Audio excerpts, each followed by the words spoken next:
আল্লাহ যার শানে যার বান্দায় আছে রে মন, আরে থাকি না কেন মদিনাতে শুয়ে, থাকি না কেন মদিনাতে শুয়ে, কালবে কালবে হয় দর্শন যার শানে যার বান্দায় আছে রে মন। আল্লাহু আকবার, জোরে বলো আল্লাহু আকবার। আমার ভাইরা বেশি হাতের মধ্যে সময় নাই, অনেক সময় বাড়া দিতাম যে আয়াতটা ধরে দিতে বলছি, এখান থেকে অনেক আলোচনা রয়েছে। আল্লাহ বলেন আমানু, এরপরে ইত্তাকুল্লাহ, আল্লাহর ভয়, আল্লাহর ভয়। এই যুবক তখন বেরিয়ে গেলেন নবীজির দরবার থেকে। বাজান, আমি যে কথাটা বুঝাইতে চাচ্ছিলাম যে শরীরের মধ্যে রক্ত ঘাও, সব জায়গায় অসুখ বিসুখ, বাড়ির সবাই আপনাকে বিদায় করলো, হাসপাতালের কিনারায় ভর্তি করে রাখলো, এখন সবাই সরে সরে যাচ্ছে, কিন্তু আল্লাহ বলেন আমি কত বড় মহাব্বত দয়ালু আল্লাহ।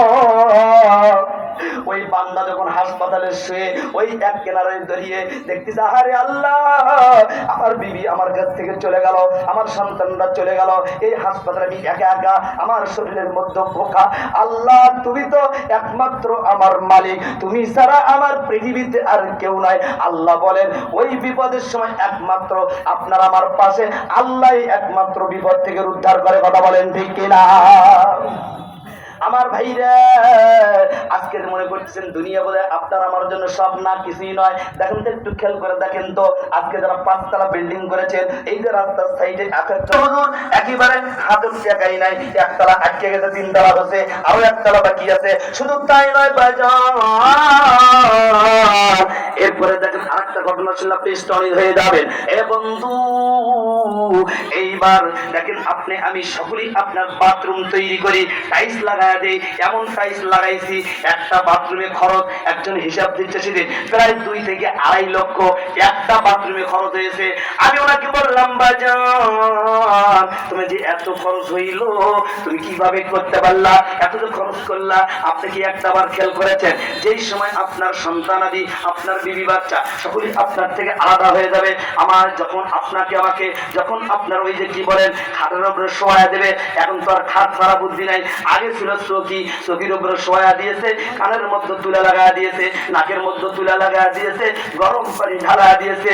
যেই মানুষটা বাজার আমি দুনিয়াতে এত হাঙ্গামা তাঙ্গামা করলাম, কোরআন বিরোধী কাজগুলো করলাম, আল্লাহ বিরোধী কাজ করলাম, রক্তের গর্বে রক্তের কাজে, ওই মানুষটাই আবার খাটের উপরে শোয়া দিয়া নাকের মধ্যে তুলা লাগা দিয়েছে। আব্দুর রহমান আর লড়তে পারে না, একবার ঠেলা দিয়ে দিকে উঠায়, আরেকবার ঠেলা দিয়ে এই দিকে উঠায়, এইভাবে চলতে থাকে।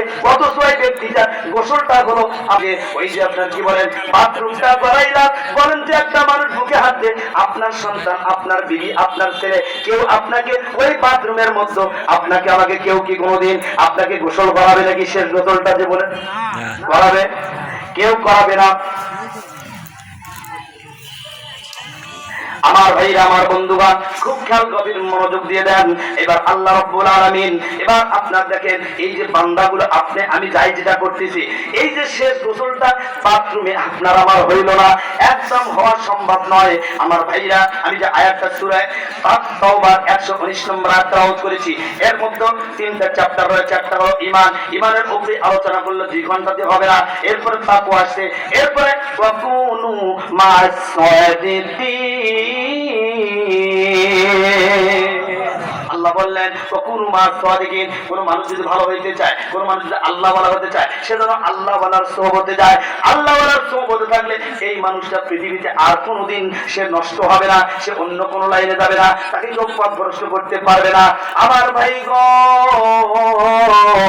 এইবার খেলটা ক্যাম্পটা খুলে দিয়ে দেন। দেখেন যেই কোরআনের কথা বলতেছিলাম, যেই কোরআনের উপরে আপনার আমার বিশ্বাস আছে, যেই কোরআনটাকে আপনার ভালোবাসি, আজকে একজন সন্তানকে যখন আপনি কোরআন শিক্ষা দিবেন, এই কোরআনের জ্ঞান যখন ঢোকায়া দিবেন, তখন ওই সন্তান বাবা মাকে কোনোদিন ফেলে দিতে পারে না। যত রাগারাগি যাই করুক, কিন্তু মা বাবাকে কোনোদিন ফেলে দিই না। ডাক্তার, মাস্টার, বড় বড় আপার লেভেলের এমপি, মন্ত্রী, তারা সময় পায় না, খেদমত করবি কেমনে? খেদমতের জন্য লোক রেখে দিয়েছে। আবার খেদমতের জন্য যখন লোক পায় না, টাকা দিয়েও যখন কাজ হয় না, তখন আপনার ওই বাবা মা কি বৃদ্ধাশ্রমে রেখে দিয়ে আসলো। কিন্তু আপনি একটাবার খেয়াল করেন তো, আপনার মা, আমার মা, আপনার বাবা, আমার বাবা কোনোদিন আপনাকে বৃদ্ধাশ্রমে রাখলো না। হাজারো দিন জন্ম দুদিনই মা আপনাকে আমাকে প্রসাদ পরিষ্কার করে দিয়েছে, আপনার খানা খাইতে বসেছে, দেখা যাচ্ছে যে সন্তান আপনার খানা খাবে মা, এমন সময়